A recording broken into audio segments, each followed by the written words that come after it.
How to see your subscribers on YouTube Mobile. Hey guys, in today's video, I will show you how to see your subscribers on YouTube Mobile.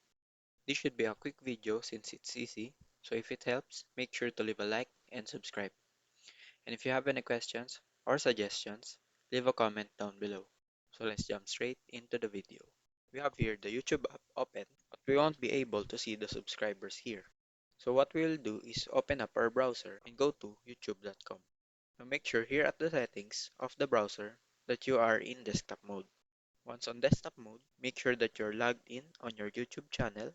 Open up the profile and go to YouTube Studios.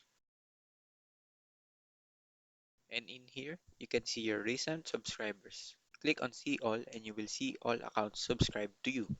You can see here their name, date subscribed, how many subs they have, and if you are also subscribed to them.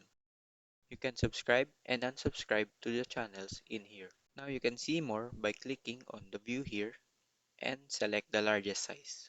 So that's pretty much it. I hope this video helps you. And once again, leave a like, share, and subscribe to my channel.